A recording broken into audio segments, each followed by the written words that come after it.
Alors, on va aborder donc dans ce chapitre les réactions d'oxydoréduction, donc essentiellement en solution aqueuse. Donc ça suit les chapitres sur les acides-bases et les précipités. Alors c'est un très gros chapitre, on verra pourquoi on va traiter beaucoup de choses. Il y a les piles, bien sûr, et puis il y a ce qu'on va appeler les diagrammes potentiels pH. Alors, on va partir donc de ce que vous connaissez, vous avez fait en première en terminale, et puis on va généraliser progressivement pour arriver donc à un concept voilà, beaucoup plus large de réaction d'oxydoréduction, de réaction redox, sur laquelle je rappelle, vous avez déjà des connaissances. Alors, première expérience, une réaction, donc exemple de réaction d'échange électronique. Donc, voilà, on lit ensemble le cours que je vous ai passé, le PDF. Alors, une expérience bien simple. On a une solution d'ion Ca2+, Cu2+, pardon. Donc, des ions cuivre de plus qui auront une apparence bleue. On trempe une lame de zinc, donc métallique, voilà, dans cette solution. Voilà, puis au bout de quelques instants, on va observer un certain nombre de choses. D'abord, donc l'atténuation au cours du temps de la couleur bleue de la solution. Couleur bleue donc, qui est caractéristique de ces ions Cu2+. Donc les ions Cu2+, disparaissent progressivement. On peut mettre en évidence l'apparition d'ions Zn2+, parce que eux et eux seuls forment un précipité blanc avec des ions HO-. Voilà, et on va voir également apparaître ici, au niveau de la lame de cuivre, ce qu'on peut noter comme ça, des dépôts rouges, c'est du cuivre métallique. Donc la lame, elle est à la fois, alors la lame de zinc, on pourrait vérifier en la pesant qu'elle est effectivement consommée, ce qui explique évidemment l'apparition des ions Zn2+. Voilà, et puis ici on pourrait caractériser donc bien précisément qu'on a bien du cuivre métallique qui apparaît sur cette lame de zinc. Alors on va interpréter ça donc une réaction pour l'instant d'échange électronique entre les réactifs. Donc le zinc métallique, comme vous le lisez sur le cours, voilà, il cède 2 électrons, Zn donc solide, donne Zn2+, plus 2 électrons. Et puis les ions cuivre 2, ils vont en fait capter ces 2 électrons, et devenir du cuivre métallique. Donc on va dire que c'est deux réactions, réactions donc, électrochimiques, puisqu'elles font intervenir un électron. Ces deux réactions, elles expliquent, on va dire, correctement ce qui se passe. Voilà, alors si on fait la somme de ces deux réactions d'échange électronique, les électrons disparaissent, c'est le but, on va dire. Donc on trouve ZnS solide plus Cu2+, donc action de Cu2+, sur le zinc, donne Zn2+, transformation donc, du zinc métallique en ion Zn2+, qui passe dans la solution, Pl+, donc apparition de cuivre métallique solide sur la lame de zinc. D'accord? Donc on retrouve bien le bilan macroscopique qu'on peut tirer en faisant un examen, on va dire, des créations et disparitions de matière qui se fait dans l'expérience. Alors cette réaction, on observe qu'elle est quasi totale. On peut effectivement dire que ces réactions vont se passer, ces réactions d'échange électronique, elles vont forcément se passer à la surface de la lame métallique. Les électrons ne peuvent circuler en fait que dans la lame de zinc, ils ne peuvent pas circuler dans la solution aqueuse. Voilà, donc, ce qui explique que l'apparition de cuivre métallique à la surface de la lame de zinc. Donc ces électrons, ne passent pas bien sûr dans la solution aqueuse. Alors ça c'est une première chose, donc ça on connaît bien cette situation-là. Deuxième expérience qu'on va chercher à interpréter de la même manière bien sûr. Alors, 1B. Voilà, c'est la combustion de Na, sodium, dans le gaz dichlore. Donc ce qu'on appelle une réaction d'oxydoréduction en voie sèche, en l'occurrence. Alors je vous engage donc à regarder certaines vidéos qui sont sur internet, en particulier sur YouTube. Donc le sodium en fait est préparé dans une petite capsule. On chauffe d'abord le sodium, d'accord, dans l'air, voilà, et ensuite on le plonge dans une bouteille en quelque sorte qui contient du Cl2, Voilà. Ici. Voilà, donc la manip est la suivante. Hein. Voilà, donc ici on a une capsule en premier lieu NA solide. Et puis ben, le corps est un gaz vert. Voilà, ici j'ai du Cl de gaz. Il y a des gaz avec des points comme ça. Voilà, préalablement il faut quand même chauffer le sodium, sinon la réaction ne démarre pas. Voilà. Voilà, la réaction est assez violente. Ce qu'on va observer ici, donc, c'est une formation de sel de cuisine, hein, NaCl. C'est un petit peu pour ça que j'ai fait cette expérience, parce qu'on a goûté à quelque chose de bien connu. Voilà.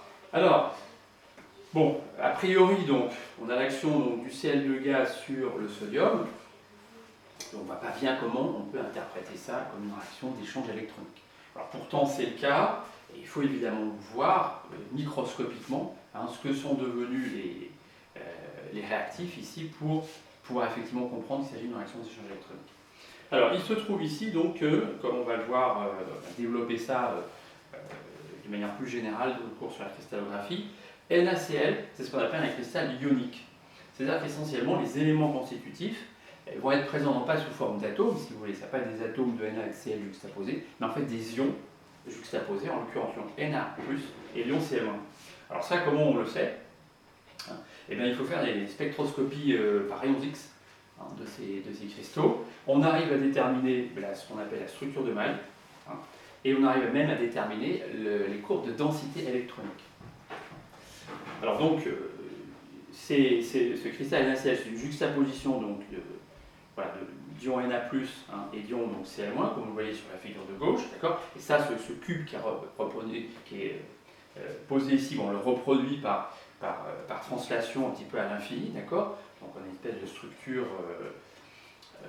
complètement qui se répète par translation, qui est invariante par translation. Voilà. Alors, donc ça, c'est ce qu'on peut connaître en envoyant des rayons X donc sur un cristal NaCl. On peut voir la distance entre les noyaux, en fait. Hein. Donc cette distance entre un noyau donc, de Na et un noyau Cl, c'est 281 picomètres, et c'est vrai un peu dans toutes les directions. C'est cubique. Hein. Ce qui est représenté sont des cubes. Hein. Donc les arêtes sont de même dimension. Alors, avec une spectroscopie X, on peut également, comme les photons X interagissent avec les électrons, en fait, ils interagissent avec les électrons des nuages électroniques donc autour des noyaux de Na et de Cl, et on peut remonter à la densité électronique, hein, densité du nuage électronique. D'accord ? Voilà. Alors, c'est ce que vous avez sur la figure de droite. Hein. Et alors, ce qu'on voit ici, c'est que le nuage électronique autour d'un noyau de Na et autour d'un noyau de Cl, bon, il est sensiblement à symétrie sphérique.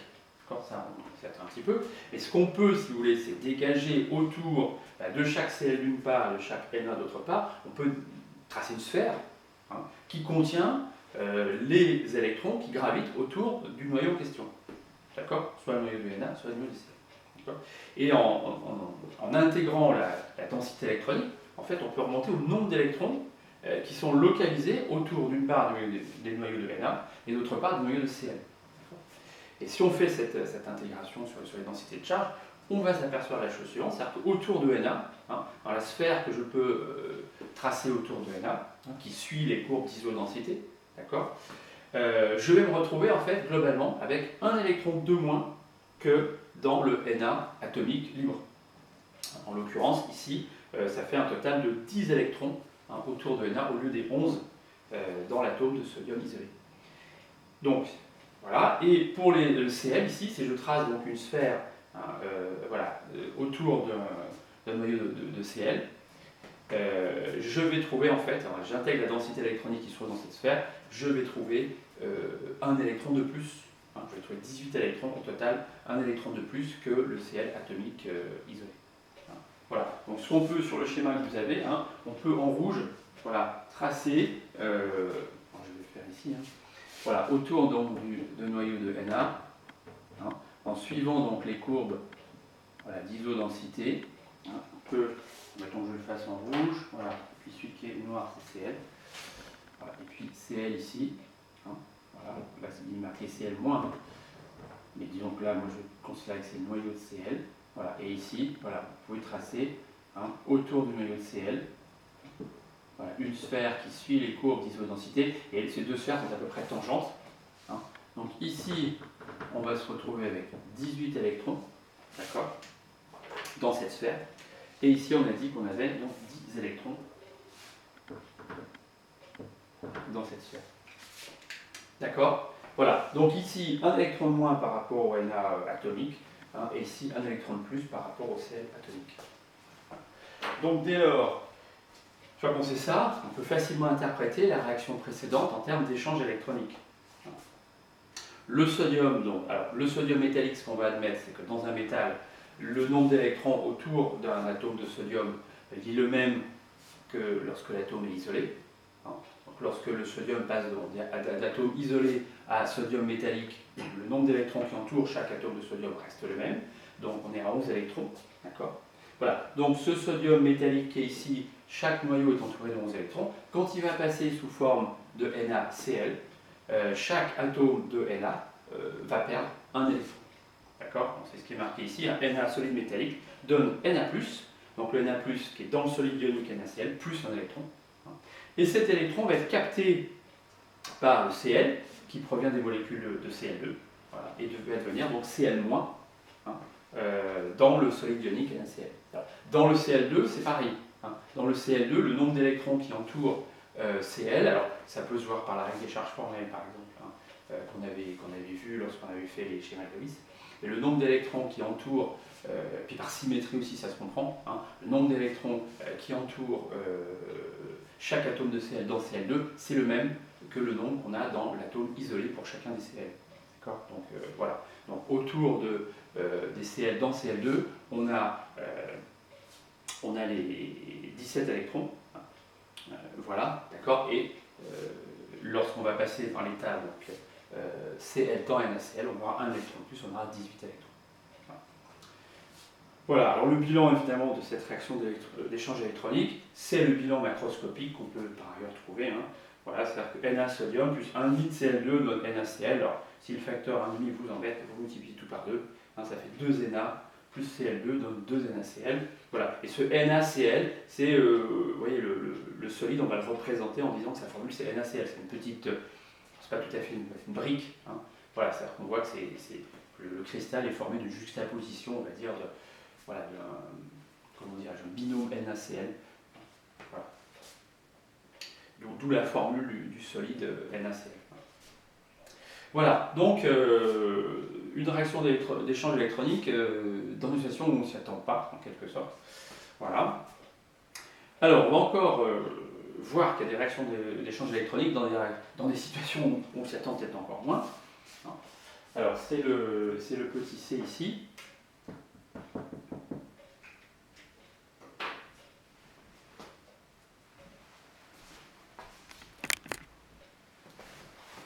Alors, paragraphe donc 1.3c, donc troisième exemple de réaction d'échange électronique. Alors, vous voyez donc la réaction que j'ai prise ici. Donc, sélection des ions Fe2+, sur les ions MnO4-. Alors, ces ions Fe2+, ils deviennent Fe3+. Donc, ces 5 Fe2+, ils vont céder 5 électrons. Et la question un petit peu, c'est à qui, comment ils vont céder ces 7 électrons. Bon, MnO4- devient Mn2+, et puis bon, on a tous ces oxygènes qui vont se transformer en H2O, ceux qui sont dans le 8H3+, ceux qui sont dans la MnO4-. Donc dans cette réaction, si je dis ce que j'ai marqué, les ions Fer2 cèdent à l'évidence un électron chacun, mais comment peut-on interpréter cette réaction en termes d'échange électronique? Alors, on forme en fait la structure de Lewis donc de MnO4-. Alors je vous ai remis les électrons de valence de Mn, 3d5 4s2, oxygène donc c'est 2s2 de P4. Alors on ne va pas le faire maintenant, le chemin de Lewis, on le fera un petit peu plus tard. La répartition, ce que je dis, la répartition électronique dans le MnO4- est en fait plus compliquée que ne laisse apparaître la structure de Lewis. Ce qu'on a en fait, c'est qu'on va avoir un déficit d'électrons autour de l'élément Mn, et un enrichissement en électrons autour de l'élément O. Hein. Alors, ça va se passer comment? On va dire de manière très simplifiée. Hein. On a donc, le déplacement global de la charge, alors, si je dis ce que j'ai écrit, de la liaison covalente MnO vers l'oxygène, hein, va être dû à la différence d'électronégativité des éléments Mn et O. Alors, comment ça peut on va dire, se schématiser très rapidement?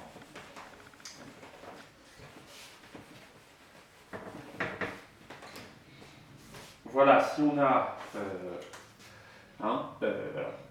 voilà, on a une liaison, disons, MnO. Alors, supposons qu'ici, on a nos électrons de valence de Mn, 7 électrons de valence qui sont dans cette sphère. Ici, les 6 électrons de valence de l'oxygène. Voilà, donc on aurait... voilà, donc ça arrive comme ça. Hein. Alors, ces électrons vont se répartir plus ou moins entre Mn et O pour former une liaison. Mais cette répartition, elle pourrait être équitable, on va dire. En fait, dû à la différence d'électronégativité entre Mn et O, cette répartition, elle ne va pas être équitable. Hein. C'est-à-dire que, bon, ce qu'on peut représenter, c'est-à-dire que le nuage électronique ici de Mn, alors des O, il y en a plusieurs, hein, mais je le représente ici au niveau d'un seul. Mn va un petit peu s'appauvrir, hein, donc on pourrait représenter ça un petit peu comme ça. Voilà, c'est-à-dire que voilà, les électrons qui étaient en noir, hein, donc ça fait référence aux électrons qui sont autour de Mn et O dans l'état atomique. Lorsque Mn et O se rapprochent, hein, et bien une partie de ces électrons qui gravitaient essentiellement autour de Mn vont se déplacer autour de O. Alors pourquoi? Bon, ça on est obligé un petit peu de l'introduire hein, et de postuler. Hein. C'est que l'élément oxygène donc, est plus électronégatif que l'élément manganèse. Hein. C'est-à-dire qu'il va attirer à lui, déformer vers lui, le nuage électronique de la liaison MnO. Alors si je continue à lire ce que j'ai écrit. Voilà. Donc O est plus électronégatif que Mn. Hein. Donc de ce fait, comme je vous le dis, il s'approprie une partie du nuage électronique de la liaison MnO en appauvrissant évidemment Mn. Donc en fait, dans l'ion MnO4-, il y a un déficit en fait, assez élevé en électrons autour de Mn, sous-entendu par rapport à l'état atomique hein, de Mn, par rapport à l'état atomique libre. Donc on peut comprendre que ce déficit hein, d'électrons autour de Mn va être comblé par l'apport d'électrons provenant des ions Fe2+. D'accord?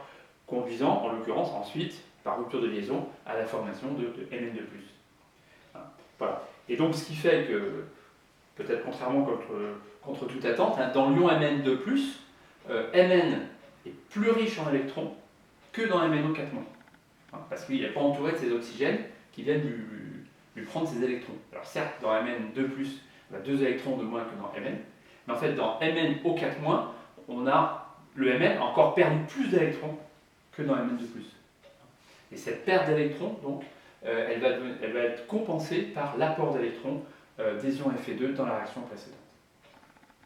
Voilà, donc ce qu'on veut dire, c'est que moralement, hein, en quelque sorte, dans MnO4-, le Mn, c'est un ion qui serait sous forme Mn, alors combien, je ne vais peut-être pas vous le dire tout de suite, hein, mais en tout cas, ce serait sous forme d'un ion qui serait plus que Mn2+. Hein. Voilà, c'est-à-dire qu'avec un déficit plus grand que 2 électrons perdus. Alors on peut le déduire, hein, puisque j'ai 5 Fe2+, donc j'ai 5 électrons qui sont cédés par les Fe2+. Donc ce qu'on peut penser, c'est qu'en fait ici, en gros, ce Mn dans MnO4-, c'est comme si c'était un Mn 7+. De sorte que si à ces 7+, je rajoute 5 électrons, je me retrouve avec le Mn2+. Hein, donc l'idée, c'est que tout se passe comme si Mn dans MnO4- était un ion Mn 7+. Alors, on va un petit peu formaliser tout ça, hein, et en passant donc au parallèle suivant.